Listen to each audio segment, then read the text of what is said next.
Hey everyone, Eric Watson here, freelance writer, player of games, writer of words, recorder of videos, and tabletop role-playing aficionado. With this video series, I'll be analyzing and discussing Icewind Dale, Rime of the Frostmaiden, one chapter at a time.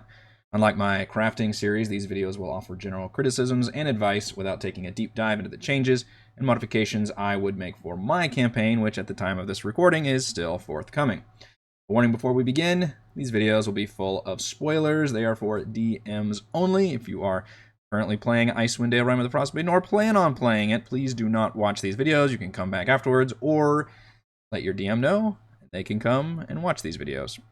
With this video, we'll be talking about Chapter 6, The Caves of Hunger. Those of you that have been following my channel and my content for some time know that I love my dungeons. And Rime of the Frostmaiden is actually pretty light on the dungeons, which you wouldn't think would be up my cup of tea.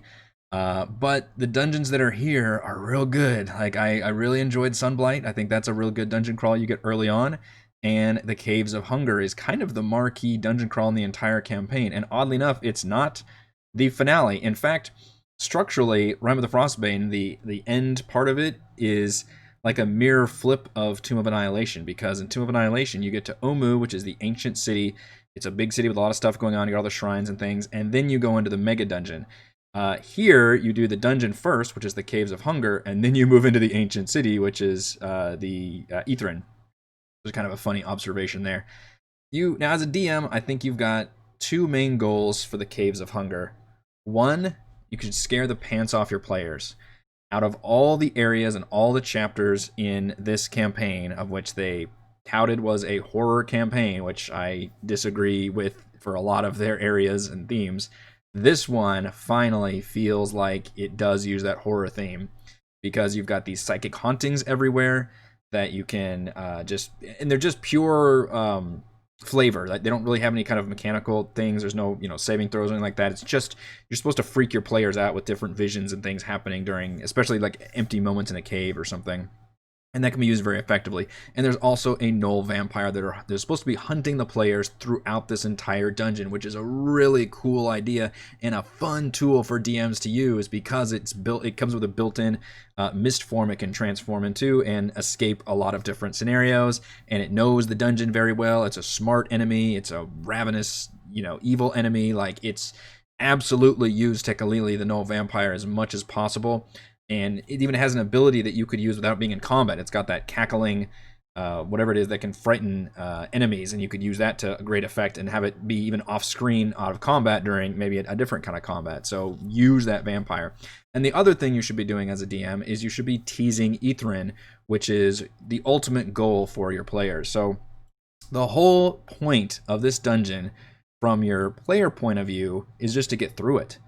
There's no, technically they're not trying to get to a boss or anything like that. They're just trying to get through. They're just trying to get to this city. They know the city is in here somewhere, but they don't know anything beyond that. What they don't know, for example, and what you as the DM knows, is that they start in the upper left corner of this map and they have to make it to the lower right corner. That's it. That's their whole goal.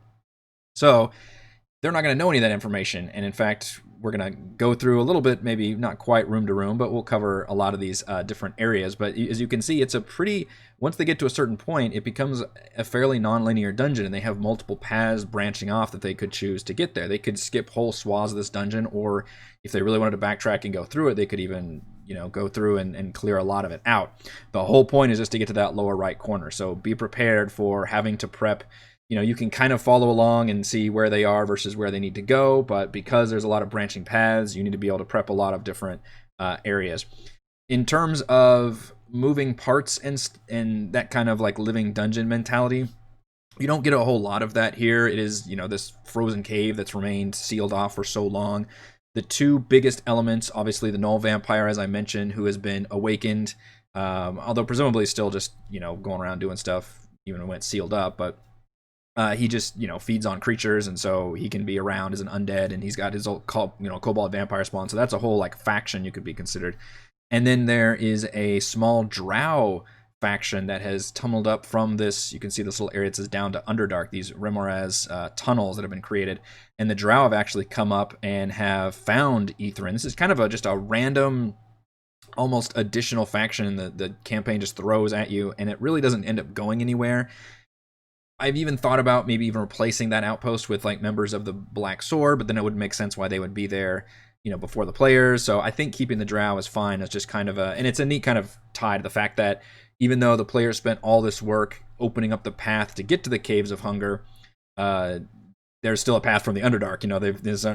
The Drow have made it from beneath into here, and essentially they've found Ithrin, this scouting party, and they're still waiting on this full contingent of Drow forces to get here and scout out the city, which is an interesting thing you might have to deal with if you wanted to. If your players, leave Ithrin, or you wanted to have just another random force show up, you could have that whole Drow army show up at some point towards the end, almost as a Deus Ex Machina, as that, even if you dealt with the Drow, they still supposedly sent that message to the other Drow forces, and they could have a whole army show up if you wanted to. Otherwise, you'll have to deal with some Drow forces that have kind of set up a camp in this corner that, again, your players could completely miss if they don't go to this lower left corner. There is a little bit in the very beginning of this chapter where the players have a run-in with the Reged tribes. The Reged tribes are very underused throughout this campaign. The one time they are used, which keeps them pretty fresh, is during the end of Chapter 5 when they went through and did the trials, and they had to make some really tough choices in order to earn the Codicil of White from Grimskala and Orl's Abode. So you can choose to run it. You can choose to make it just a combat encounter. You can make it more of a social encounter. The way it's written is one of the tribes allies with the players, and then another tribe fights them, and it's supposed to create this kind of cinematic scene of the two tribes fighting each other and the players racing into the glacier. But you're talking about players that are probably at least 8th level at that point. They're probably just going to want to throw down and fight a bunch of tribes folks. It doesn't really seem like, one thing if you've got like angels and demons fighting each other, but these are just kind of people.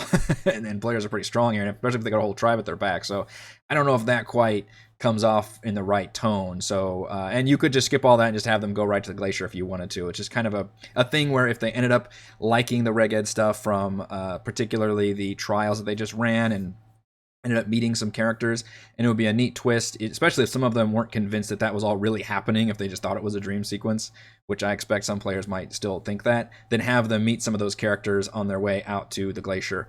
Also, Chapter 6, The Caves of Hunger, represents kind of a point of no return for the campaign.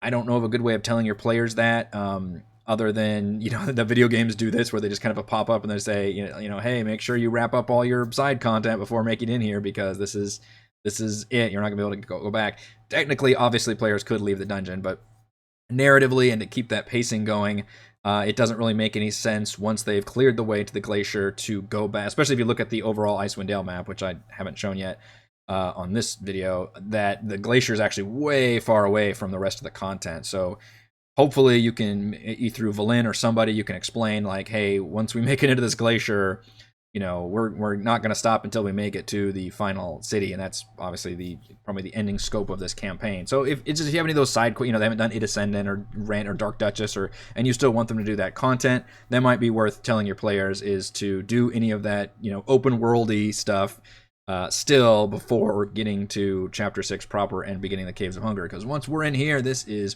mega dungeon city. This thing is going to last many sessions, I expect.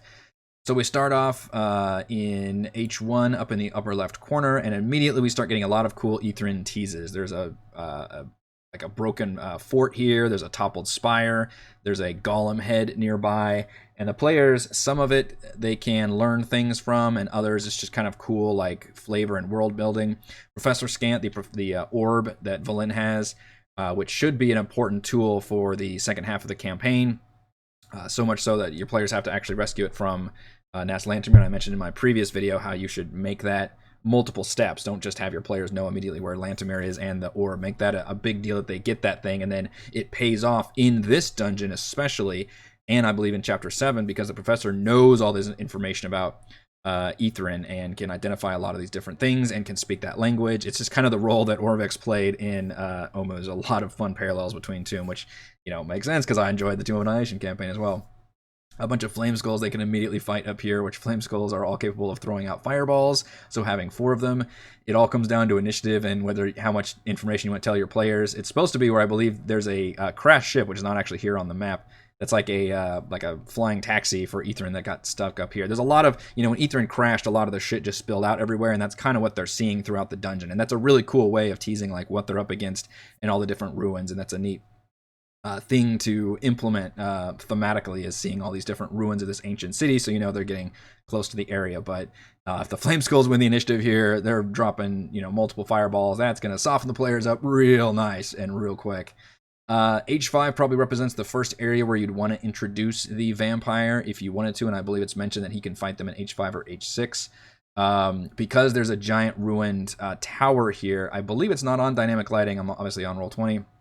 I would include this to be dynamic lighting. I would make sure this is a wall, so that way your vampire Noel can escape into mist form. And it says if your players want to, they can bash a hole in there and try to crawl through, which I would probably allow because that's just a whole area back here. But I would use that as an easy escape to let your vampire fight and live to fight another day, because if you have one combat encounter with this vampire, you have failed. Now that is a really tricky thing, because I know a lot of enemies, especially players, especially once they get up to this level, they have ways of shutting down single enemies, which is why, the vampire should be smart about it. Like, he's powerful, he knows he's powerful, but he should be able to sense the power of the players and the fact that they're obviously going to outnumber him in most of these encounters. So it's a good idea to look at all the areas where there's already some combat fights, especially ones that probably wouldn't normally be a big deal, like a bunch of ice methods that disguise themselves as icicles that your players are probably going to see. Maybe they're in the middle of that fight and all of a sudden this mist transforms into this fucking frightening Gnoll vampire that immediately starts attacking people, and they're like, oh shit, and they gotta turn onto it. And then once he takes just a little bit of damage, he transforms into mist form and just retreats, and they're all like, what the hell was that? That could be a cool thing. That's kind of the purpose of this soul vampire spawn. It's very odd this thing is even here in the corner. The rest of them, there's no other vampire spawn anywhere on the map except way over in H17. The entire upper right area is kind of the vampire's main domain. I don't know why this one spawn is so far, other than to tease the players that a vampire is in the area. Also, the Professor Orb is supposed to know everything about vampires. I don't know if I agree with that, because that takes away a lot of the fun of using such a creature, and the fact that players even have to figure out what that is and what that's capable of, and let them roll the skill check to figure it out.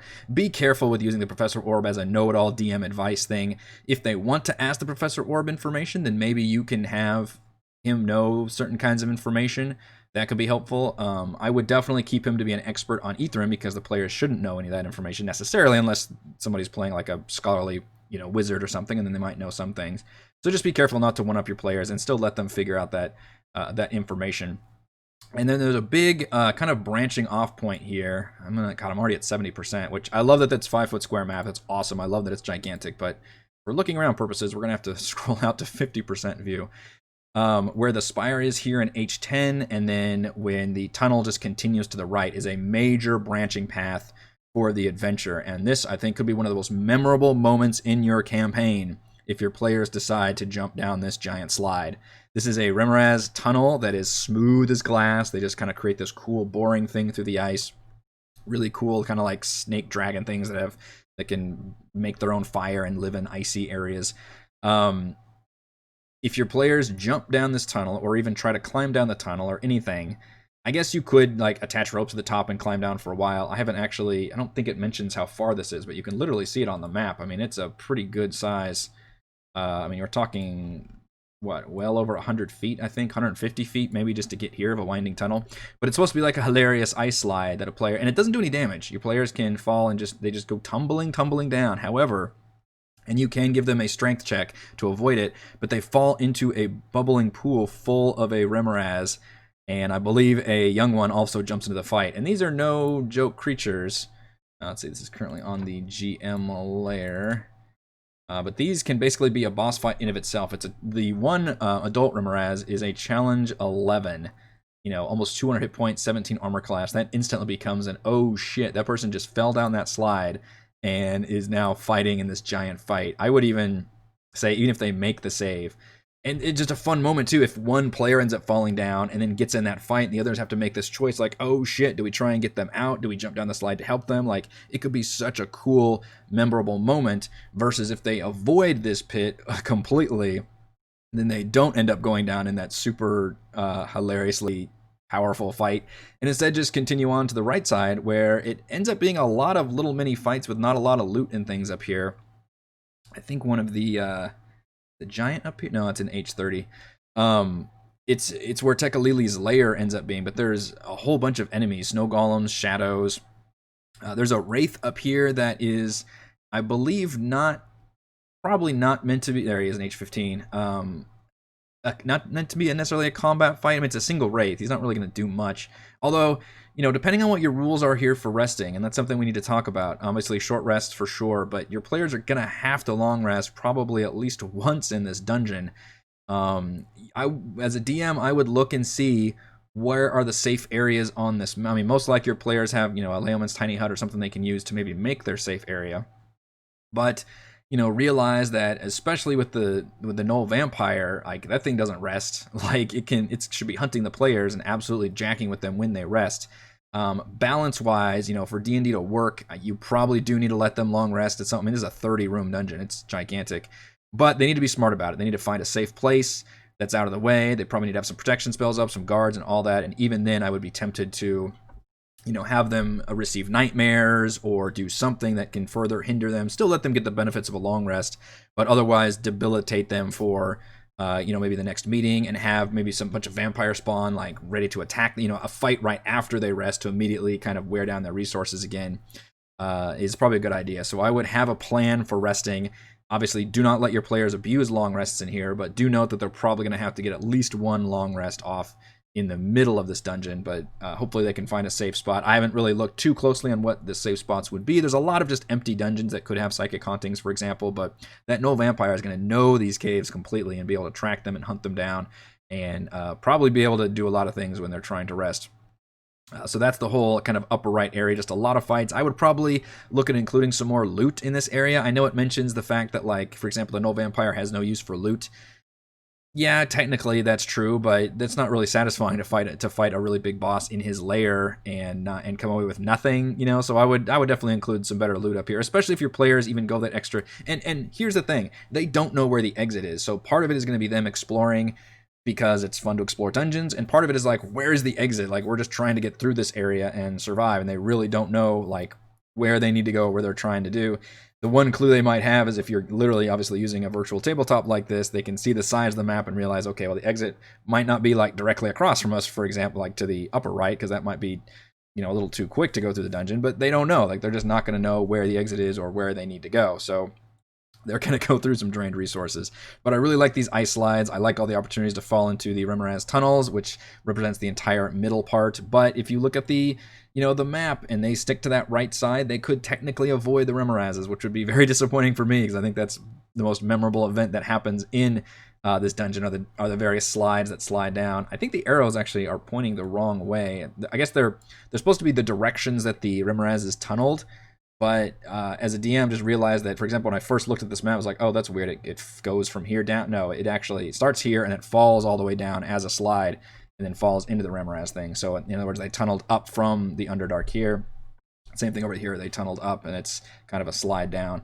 Let's see, what else can we talk about? Let's stick to the right side of the map, actually. We've got the Thing in the Ice, which is giving a lot of DMs ideas on how to expand Ithrin specifically by adding like a far realm aspect to it. For example, maybe when Ithrin crashed into the Glacier, it caused some kind of arcane rift or something to happen that allowed these extra dimensional entities to come forth, and that's teased right here, and it even looks really cool on the map where it's this creepy, like, multi-tendrilled. It's literally just called the Thing in the Ice, and the way it's designed is this. The only time it's used in the book right here is this far realm thing, and it's kind of just an environmental hazard. It's not a creature the players can actually attack.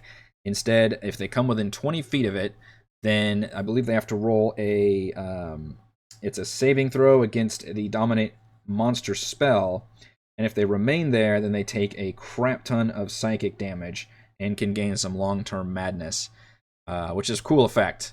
And that's something that, as written, this is just a one-off event. That's like, why is this thing here? There's no real explanation for it, nothing whatsoever. It's just a creepy-ass dungeon with some creepy-ass stuff. But as a DM, you can capitalize that and be like, this is partly what's going on in Aetherin. There's like, breakthroughs of the Far Realm or something that's coming through because it crashed in here because they had forbidden magics or whatever you want to extrapolate on. So that could be a tease for further things, or it could just be a one-off room. And realize that there's a good chance your players will never see this room, because if they go to the Rimebas tunnels and they go to the lower left or even down the middle, they may skip the entire upper right portion. So that's kind of the caveat of having an open dungeon design, is there are rooms, entirely possible rooms, that your players will miss, especially if they realize that they've found the exit to Aetherin and you have been just draining their resources constantly. They're going to be like, look, we need to just go. There's no point in exploring the rest of these caves, which is a fair assessment for the players to make. On the other end of this dungeon is the Drow outpost. This is, I guess I missed the Wraith, didn't I? So the Wraith up there is, could be an important NPC that should be a social encounter more than a combat encounter. Although you could do the thing where it starts off as a combat encounter, once your players beat him to enough hit points, then turn it into a social encounter.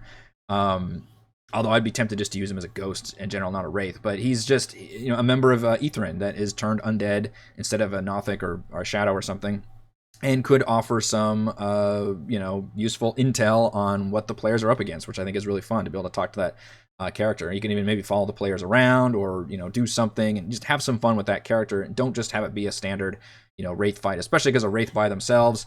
I don't know what CR Wraiths are. I want to say like 5 or something, but your players are at least 8th level by now. A single creature like that is really not going to do much. What are you, Wraith? Yeah, CR 5. So yeah, I mean, it's a war of attrition. This whole dungeon's a war of attrition, but I wouldn't necessarily use that as a combat fight unless you want to start it off as combat, and then once the players beat his ass down, it can be more of a social encounter. The Drow should be a really fun, surprising moment. Obviously, your players shouldn't anticipate a bunch of Drow warriors out here. There's not a whole lot of them. I would probably increase this and make it a little bit more substantial.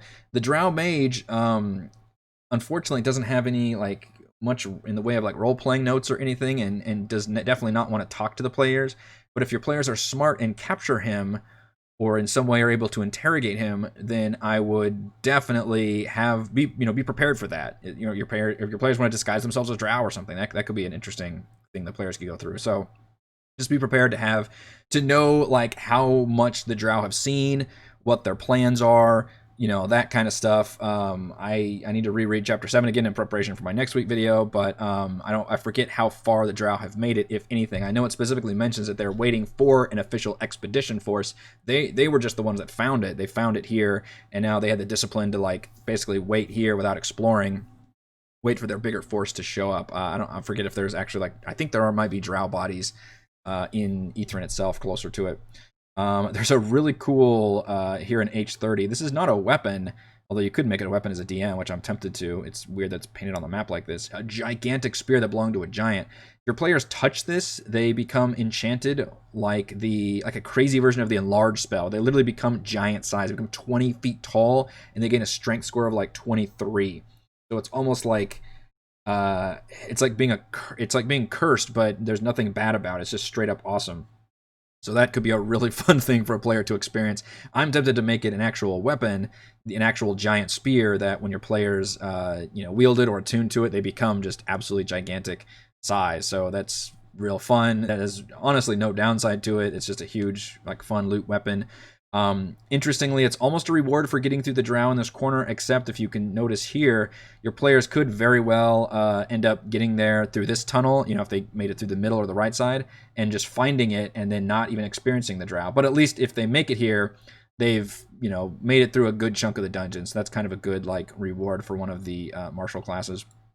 And then here at the end, there is actually a Dryad, which is the other important NPC the players can talk to. So we've got a couple that we need to have prepped that know information. There's, I missed the golem at the beginning. There's a golem head that can blink eyes, that can blink its eyes to say either yes or no, or I don't know, and the Professor Orb can talk to that golem. That's pretty fun. They can try to ask questions and have it be kind of a blinky thing where you can translate, only ask yes no questions. The Wraith at the upper right corner can know information as a former Ithran mage, and the Dryad with her Grove was apparently part of Ithran as well, and has a magical enchantment that allows it to sustain itself even amidst all of this frozen cave that they're in. It does mention that if the players haven't thrown down in a final boss encounter with Tekalili, that should occur here. I don't know why the text mentions in all the places that you can face Tekalili, which it breaks it down. Here. For some reason, it keeps wanting you to use his hyena form, but if you look at his stat block, he can't use his multi-attack in hyena form. He can only use his bite attack. Now, his bite attack's the main one, is an average of 20 damage and reduces the opponent's hit points by that amount, and the null vampire heals by that amount. It's a huge thing. But if he's in vampire form, he gets a whole second attack, which is the claws. The only advantage he gets in hyena form is he gains a speed of 50 feet versus 30 feet, which, given that this is a very small, cramped tunnel network of tunnels, I can't imagine that would make much of a difference. So I don't know why the text specifically wants you to use his hyena form so much. Also, probably, if you're not going to throw a bunch of, if you're not going to throw him whenever the players are fighting other creatures, I'd be very tempted to have him have some minions with him, because, when you do that final throwdown fight, as powerful as he doesn't have legendary actions or layer actions or any of that stuff to help his action economy, and he's still just one enemy. So he can get beat down real quick. Just be aware of that if you want this to turn into a big combat fight. Even if your players are drained or whatever, it mentions that he just shows up here at the end. And then afterwards, the Dryad emerges, and you can talk to the Dryad because she knows information about Ithran as well. But make this a more substantial boss fight. Recommending using minions, or if not, then have him, have these Nothics in H37 show up. Those are all twisted remains of former wizards of Ithran. Have something else there that the players can fight and absorb blows on, because as powerful as this null vampire is, CR8, pretty solid, alone he's just not gonna be able to stand up. And if you want, he could at some point, he could keep escaping, but I think narratively the dungeon and the designers want you to be able to face him in the end, either in his lair, if you make it that far, and the reason he faces you off here is because this is the end of the dungeon, technically. The exit is here in H39. So at that point, you want to kind of wrap it up. And at that point, you've basically said, okay, we're not going to mess with the vampire. Now, as a DM, you don't have to do that. If Tekalili's still out there and they haven't explored the upper right corner, you could still leave that in your pocket. And, the players opened the way to 10 towns, and maybe they have to live with that. And that could be, so you could, one of two ways. You could either have the vampire show up in Ithran, if you really wanted to, and have it be, following the players, or use him as an epilogue scene, a classic, Fallout, or one of those that has like slides at the end. After whatever the players have done, they never dealt with the vampire, so you left the door open behind you. The vampire can leave the glacier and go to 10 towns and just wreak havoc in there. And of course, 10 towns probably devastated by the Chardelan Dragon, so they're just in for a rough couple of weeks, basically, the poor 10 towners. So that could be something you could do as well. If you're feeling particularly cruel and you're miffed that your players never went up there, and you also don't necessarily want to use the vampire, you could use it as a real nasty epilogue. There's a really fun part where the players can, kind of as a final reward for completing the dungeon, or at least making it to this final area, even if they want to backtrack, they totally can. And you should encourage your players to do that. I think, even though you've been draining their resources, and you can, and the Dryad should be able to tell them that Ithran lies just beyond, through H39. You could definitely point them to the fact that, there are, and I believe the Dryad knows this, that there are Drow to the lower left, and that the vampire probably resides to the upper right. So if your players are feeling like they want to be able to explore some more, or check out more of the dungeon and get some more loot, whatever else, or take care of the vampire, definitely encourage them to do that, and that could explore more of this dungeon. A really good dungeon. And then they can eat these purple pears that are part of these trees, and they can gain different charms. And I would definitely use it pretty much as written, which is they roll a d20, and that determines what kind of magical effect they get. And I believe it's just it's a charm, which is like a limited use.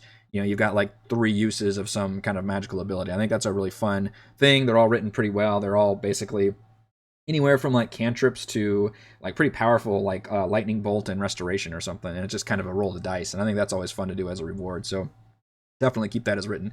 And notice that most of my talking about this chapter is going over things that are already here. Like, this is such a good dungeon. There's a lot going on. There's just enough moving pieces to keep track of. There's a lot of fun factions involved. There's still a lot of good monsters here. There's branching paths. Like, there's not a whole lot I would honestly change. I would pretty much run this dungeon very close to as is. And it even gives you the freedom of just saying, hey, where do you want to use this no vampire? You do that and go nuts, which is really cool.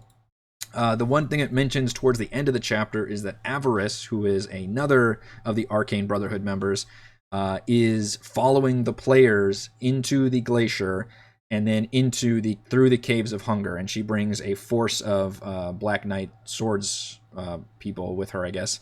Depending on how your players interacted with her and interacted with that whole faction in chapter, I believe they're mentioned in chapter 1. I would definitely use them. How you use them could be very tricky. She's supposed to be more of a force in chapter 7.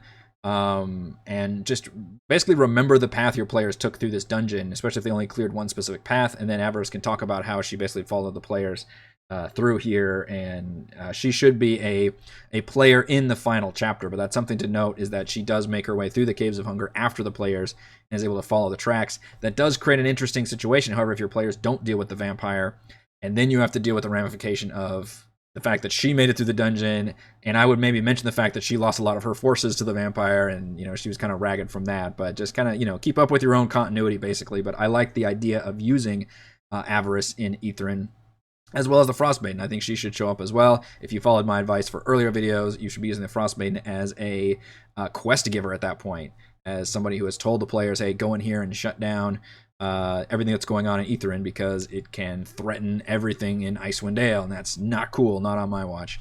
Alright, I think that will do it for this chapter breakdown. I'm really excited about Chapter 6, and I'm also excited about Chapter 7.